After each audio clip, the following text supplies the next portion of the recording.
Hello there. So this is integration of my experiences in India, part 1. And you'll have to give me a moment just to kind of get into a decent position. Right. I reckon that's it. So, where do I start? Well, I'll start with this. The fundamental purpose of a shaman is to... No, not what you think, no, is to entertain. That's our number one function, is to entertain. Everything else comes after that. And I can hear people think, but no, it's healing. The healing is the thing that matters. Well, here's my argument for you. A healing is a healing because it entertains the client. If you're not entertained, I ain't going to do it. And what I mean by that is that a healing, when done by a skilled practitioner, is an absorbing experience for the client. The client is absorbed, interested and fascinated in what the practitioner is doing, whatever method they may be using, and they draw them into their world. They are the healer, and they become healed because they're drawn in, because they're entertained, right?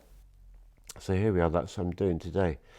I'm entertaining you about my life, and particularly about my time in India and about my integration. And if it was me being a kind of a logical, linear person who was very much based on linear time, I would start at the beginning of my trip. Bore you all rigid.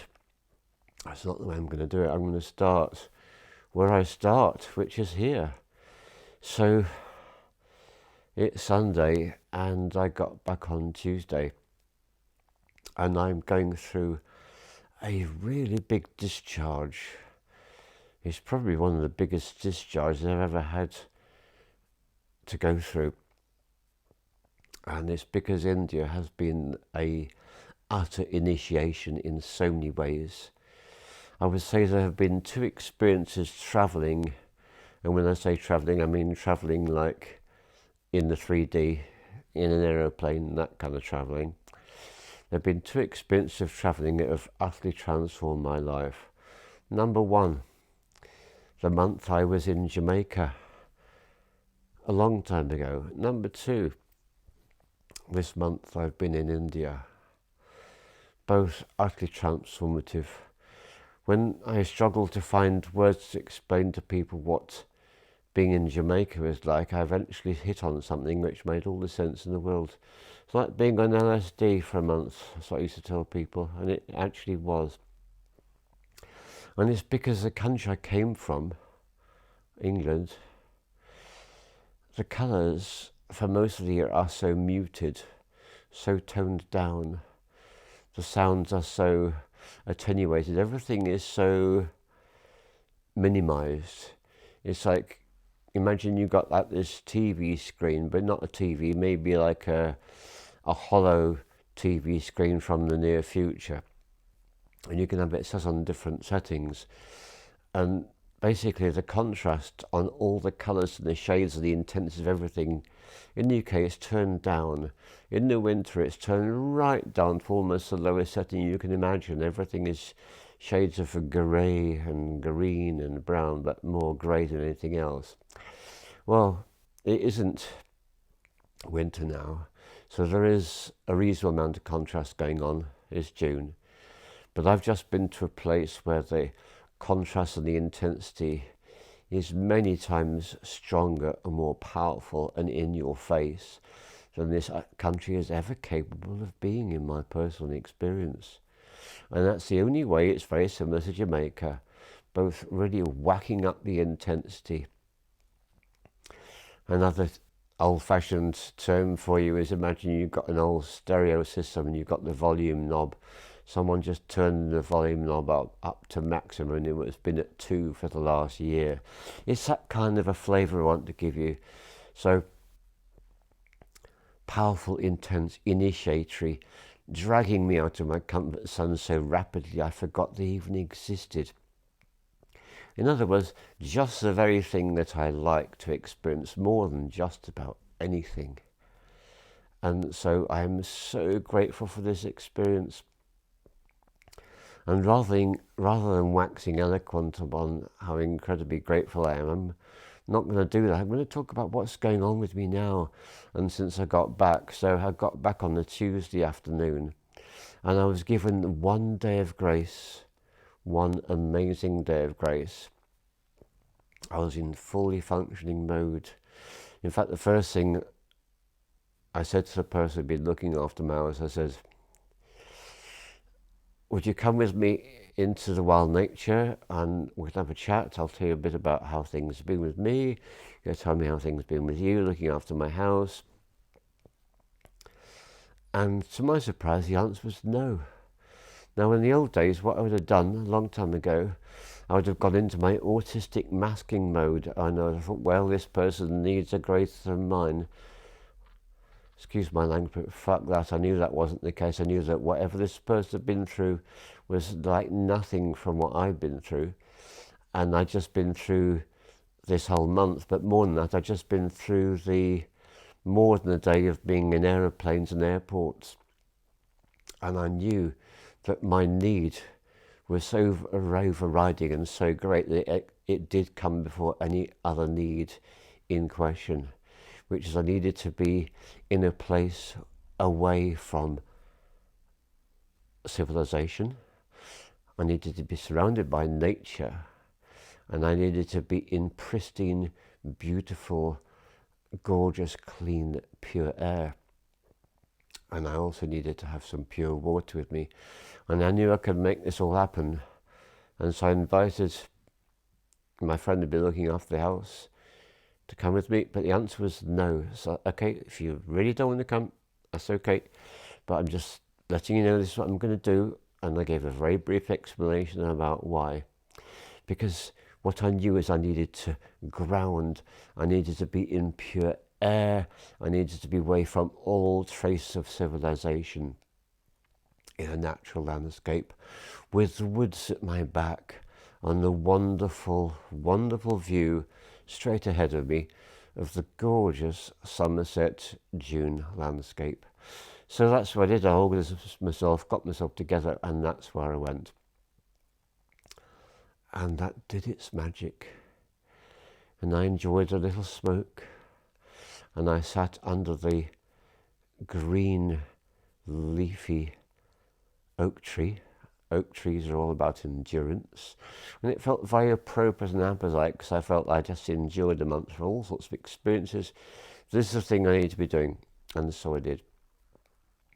Now, this might not sound like a big deal to you, but as a person on the old autism spectrum who has spent so many years of his life masking, to be completely straight about what I needed to realize that actually was the most important thing in this circumstance, and to go for it, that was like a wonderful personal victory. Actually, it felt really great. Right, now let's get some water.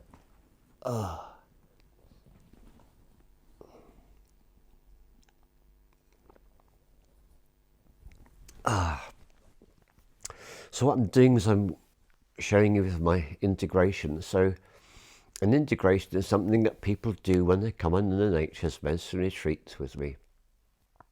Working with the plant medicines, I'm sure you understand what I'm talking about. And so just as much as the integration is actually the most important part of the entire retreat for them, the most important part of my month in India initiation for me was what lay immediately ahead of me, which I'm right now bang in the middle of. It's my integration, that's what I'm doing. So I had that wonderful first day of being fully functional. Went to the market, bought some favourite foods to eat, went up to Glastonbury Tor, and just as I got to the beginning of the hill, I took my shoes off and I walked barefoot, something I've never done before. And the only reason I did that is because I walked barefoot up a stony mountain track when I was in Tiruvannamalai, which I still find is so difficult to say, in Tamil Nadu in the southeast Indian state, that I was for a weekend of up to wonderful experiences. Do go check out my film about that walk, because it was a life changer in so many ways. So having the opportunity to experience the walk up the Tor, to be able to avoid completely the concrete path and just walk up soft, lush, manicured lawn grass. My God, paradise. And to get to the top and to stop on the way up and to look at the views, and then to do my clockwise walk, which is me reconnecting myself with the Isle of Avalon. The centre point of the Isle of Avalon is Glastonbury Tor, and the Glastonbury Zodiac is the delineatory marking of the Isle of Avalon, 8.5 kilometres radius from that centre point of the tour. It's my home, and I've never actually felt at home anywhere in my life before, and it's because I'm meant to be here. I'm here for a reason, and I'm here to do certain things when the time is right and not before. But I knew that it was very important for me to go on this trip to India. I was invited to go. It was my third invitation this year, and after a great deal of soul searching, I turned down the first two because for different reasons they weren't right, but this one was right. And so I took up the invitation I was offered with great gratitude, and wow, what a time I've had. But what I'm focusing on is I have that wonderful 24 hours of grace, being able to do these wonderful things, got the tour, look around, make a film about it, really being myself, having a really great time on my own, personal party for me, organised by me, love it. Until at a certain point later in the afternoon when I began to enter into what is my detox phase. So what's been happening for me since Wednesday, so it's been going on for almost 4 days now, I've been going through the mother of all discharges. So what's this about? Okay, well, I've been living in a city, and I haven't lived in cities for a very, very long time indeed. And the largest city I'd ever lived in before, Bangalore. It's got two names. Go figure, it's called both. Bangalore, I'll use the two interchangeably. So the biggest city I'd ever lived in before this one was London. And I spent 4 years in London. And I spent 1 month in Bengaluru. Well, London, population, I think these days probably about 9 million. It was about 8 when I was living in there. Well, Bangalore population of 13 million. So it's at least 50% larger than the largest city I'd ever lived in my life. Slight culture shock or what? And it's what people laughably call the third world. Well, I think it's a rather outdated term now. I call it the emerging new world, if anything, and I'll talk about that at some other point. But the point I'm making is I have spent a month in a city of 30 million inhabitants where the levels of pollution were, for me, off the charts. There's the air pollution, obviously, and then there's other pollutions too, in the soil, in the water, in the air through the electromagnetic frequencies. So all these are really obvious sources of pollution that I was exposed to. Now, the thing about me, my sister was the first one to spot this. I did have a chronic illness which totally debilitated me for 10 years, and in that time I was able to be functional, but it really took a lot of skill to be functional at all. And in that 10-year period, what I realised is, my sister pointed it out to me. She said, just think of yourself as being a canary in a coal mine. So in the old days, a long time ago, 19th century, coal miners would take a cage down into the coal mine with them, and inside the cage was a canary. And the canary, as long as the canary sang and twittered and made noises, the coal miners knew they were safe from the gas that can fill coal mines and kill everyone stone dead. So the coal miners would take the canary down, and if the canary stopped twittering and tweeting, they would look at the canary, and if the canary was lying on the floor of its cage dead, they knew they had to stop what they were doing and rush like mad to get out of the coal mine, because the coal mine was full of a toxic gas which would kill them all. So I'm a bit like the canary in the coal mine, so I tend to feel the effects of things much earlier than other people do. So other people go, da, da, da, da, da, everything's fine, no problem at all. And it's like Keith is lying on the floor, gasping, hardly able to breathe. So that's like the metaphor for how things are. So I knew I would discover just how toxic the environment in that city was by how things unfolded in the days on after my return. And I felt incredibly blessed after this first day of functionality. And I started to feel a bit dodgy, started to feel a bit weird in my lungs, my throat, felt a bit difficult to speak and to sing my mantras. I started to feel tired, a bit exhausted, couldn't really sit up any longer. And my visitors left, and I just kind of really collapsed. And I went into a state of deep, deep discharge, and my body threw itself into overdrive, exactly the way a person does who takes Cambo. So some of you know there's an animal spirit medicine called Cambo, and it's collected from a frog. It always amuses me that vegans are really into Cambo. Vegans, Cambo. Can't see the funny side of what I can anyway.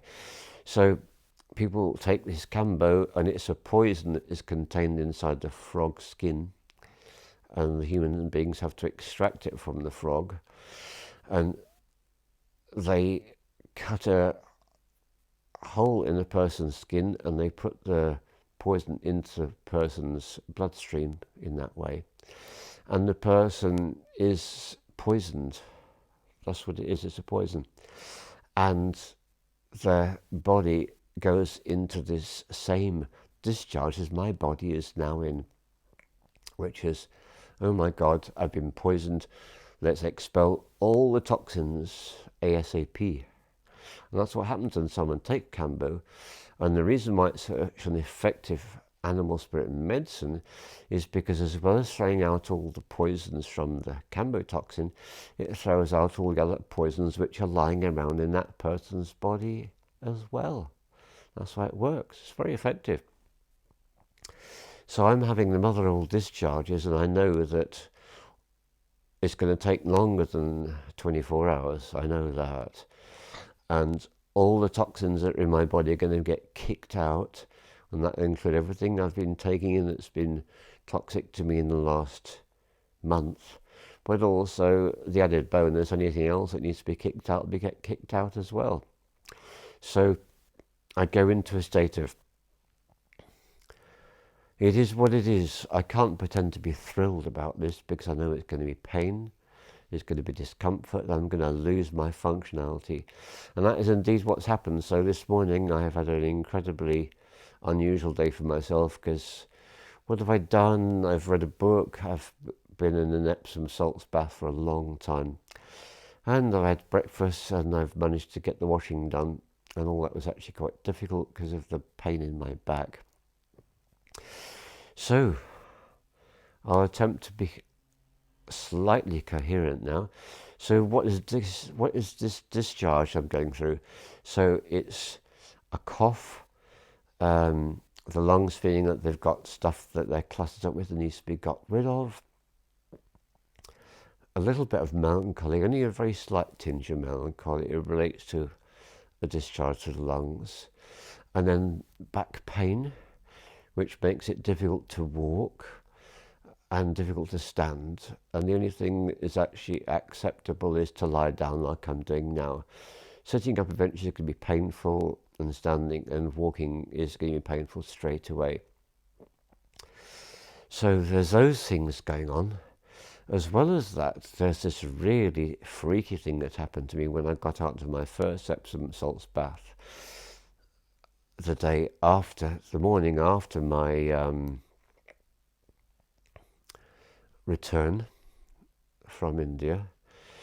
And I don't tend to look at my body, but as I'm taking the plug out of the bath water and I'm starting to get ready to get out of the bath, I look at what's straight in front of me, which is the skin of my legs, and I'm absolutely horrified because it's like, who the fuck is that? That's not my body. It's not what I recognise. And yeah, I'm deadly serious because actually I can see this lizard scaly skin, like the sort of thing a person might have if they've been chronically dehydrated for maybe 30 or 40 years. That kind of skin, you know. The kind of skin that makes your flesh crawl slightly. Ooh, scary. But that's my body. What the hell has been going on here? So I realised, apart from the lungs being strongly affected, apart from the back being affected, pain, there's also the skin. The skin was showing its red flag symptom. It looked like it had been chronically dehydrated for decades. Well, I've only been gone a month, so that shows how severe the effect of the pollutants actually had been on me. I had no idea until that moment. And I went through a little tiny frisson of fear, and I told myself, don't be so damn silly. Anything can be reversed, you know that. That's the whole point about shamanic practice. The world is what you think it is. If you think that there's irreversible, you've just made it so. If you know it's something that's just going to take a day or 2 or 3 to clear, that's what it'll be. So, yeah, scaly skin, like a reptile, like it was really, really badly dehydrated. And I realised actually that being in an Epsom salts bath hadn't done the dehydration any good, so I just covered it with Epsom salts crystals. And that later that day, despite the pain in my back, I did actually completely cover my skin all over my body from head to toe in coconut oil.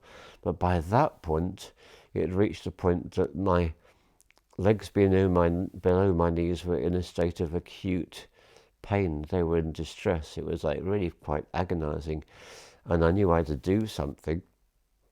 And my daughter had already suggested what I needed to do. So my brain wasn't working very well. That's the thing, brain fog had crept in. So I wasn't aware of the most basic things to do. A good symptom of poisoning from pollution as well. So what I did now is I made up a concoction of coconut oil with turmeric, nature's #1 anti-inflammatory. I was so brain dead I forgot to put a tiny pinch of black pepper in there, which would have potentized it by a factor of 2,000 times.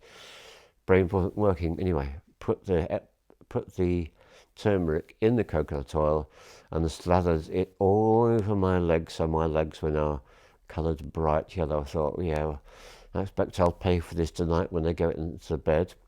But actually the pain was that acute. I was just so glad to get it slathered on. And the effectiveness is so extreme that an hour later I had no awareness about having legs anymore. I'd forgotten about their existence because the pain was completely eradicated. So well, that was a major win, wasn't it? And most certainly was. So what I'm going to do now is I'm going to do another little over here, because actually I know I'm not going to be able to remember everything that I did, so I'm going to give you the rest. Right, so the other thing that I did is that I knew that while with this pain in the back and the pain that had only just stopped in the legs, I better do something to do with pain management. So I gave myself a dose of hemp aid, a very small dose of hemp aid actually, and that particular one is 30% CBD, 10% CBG and 2% THC, and that gave me a really delightful afternoon and evening, so that was great. And the following day I gave myself a really humongous dose of CBD and CBG combined, and that put me into a very relaxed state for most of yesterday, which I really needed. The other thing I've been doing, of course, has been having my lungs medicine, which is the fresh thyme from the polytunnel, fresh ginger and raw honey, and that is an absolute wonder medicine for anything to do with the lungs. Proved it over and over again. That's really great. And the lungs are recovering ever so well. It's got the first day and a half, one of the main sources of pain is every time I coughed, it would send a shudder through my body and it would prick the really painful spots in my back. And I'd have to get into postures to kind of minimize the agony to shoot through. But I knew it's all part of the healing process. But I know I haven't finished. There's something else I need to remember to say. So what was the other thing? Oh, that's right, yeah. The other thing that I did is I fasted for 48 hours, and it was like this. My appetite, once this discharge kicked in, my appetite vanished. And although my brain fog was quite severe, I thought to myself, food, don't want to eat food. Well, simply don't eat food. It's a no-brainer. So it doesn't require much brain capacity to work that one out. And one of my great gifts is I do recognize that my body knows far more than my mind will ever know about what is required for it. My primary job is to not listen to other people's opinions about the body, but to listen to my own body about itself. And so it's like, yeah, okay, don't want to eat, fine. So I didn't eat for 2 days. And that was a great treat. It means I didn't have to get up anything like so often to go and do things. So I didn't need to eat. Didn't need to clean my teeth. Didn't need to do anything except go to the toilet. That was it, really. And drink water, which actually, it was quite hard to drink water. But I made myself do so because I think it was very important. And that's another thing, yeah. I knew that my body really lusted after fresh water from the spring 15 miles away, and I knew I wouldn't be able to drive. So I knew it wasn't even on the cards. Make do with what you can. So I did. So all this is going on. But then there was something else that was going on too. And I am actually feeling a little bit short of breath. Pretty exhausted. And that's the other symptom. Yeah, the other major symptom of this detox is the exhaustion. Feeling so tired at doing anything apart from the pain walking around. These are the really big things I'm dealing with. And everything else, the lungs, so much better. Oh, but yeah, there's more stuff, isn't there? I forgot to say. Right. There's other things to do with toxicity. So, as far as I can make out, the whole city is 5G'd. Now, people in the UK are very much in the fear-mongering mode about 5G. And I've been in 5G for a month. I have not noticed any effect whatsoever. But to be honest, how could I separate that from other things? So I can't say it had a harmful effect. I can't say it didn't. All I can say is, I haven't a bloody clue. How could I possibly tell with everything that's been going on? But there are some other things I need to mention. In my room, there was a device which was actually emitting a small dose of insecticide to kill the mosquitoes. And I took one look at this, and my instant response was, well, I better switch that off and wrap it in a plastic bag and not use it. And I said to myself, well, a voice said to me, my shamanic connection said to me, When in Rome, do what the Romans do. If this is how they do things here, it's all part of your experience. And so it is. If there's 5G, it's part of my experience. If there's insecticide in my room, it's part of my experience. And so I simply rolled with it. But then there was something else that happened which I really wasn't expecting. And I was given a heads up by my wonderful host, and I'll be waxing eloquent about my host and hostess in another production of this integration. But this is the point I want to get to. And I've got corroboratory evidence as well. Apparently, whenever an aeroplane touches down in India or countries in the Far East, what happens is the cabin where all the passengers are gets filled with an insecticide. And also, whenever an aeroplane leaves India or the Far East, the same thing happens. When all airlines do this, and they don't exactly tell you about it. In fact, I've never heard of anything about it in my life before. And my sister confirms that she actually was aware of when they blasted the insecticide into her cabin when she was leaving Cambodia. So this is something that can be researched and confirmed. But my feeling is, yes, this definitely was an additional factor affecting me. And then there's more things I need to mention about the skin, because I have this wonderful ability to discharge really dodgy toxins, bad poisons. And what happens, my skin turns bright orange. Now, in an average 2-year period in my life, this is the way it works. It'll happen roughly once in 18 months, my skin turns bright orange. It looks as if someone's brushed me all over the stinging nettles. And 9 times out of 10, it's completely painless. And 1 time out of 10, it feels agonizing, like my whole skin is on fire. That's happened very, very rarely, but it has happened. Well, what happened is this. I arrived in India. 3 days later, I had a full urticaria, orange skin. It went down. 2 days later, it happened again, orange skin. Lasts 24 hours each time. And then it goes. Well, I'm in the middle of this discharge from having got back home. So I want to explain I had a full-blown discharge of the skin on my arrival. No problem with my lungs, my back, anything like that. Just the skin. And a full discharge of my skin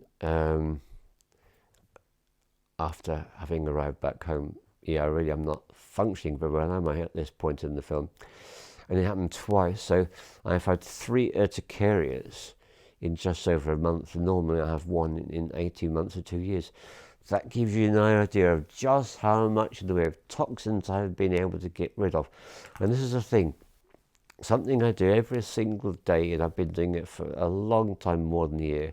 I thank my body. I thank all 37 trillion cells in my body, actually, and my mitochondria, and my microbiome, because I'm so grateful. And here's one thing I've learned. The more grateful you are, the better things work in life. So it applies to relationships. It applies to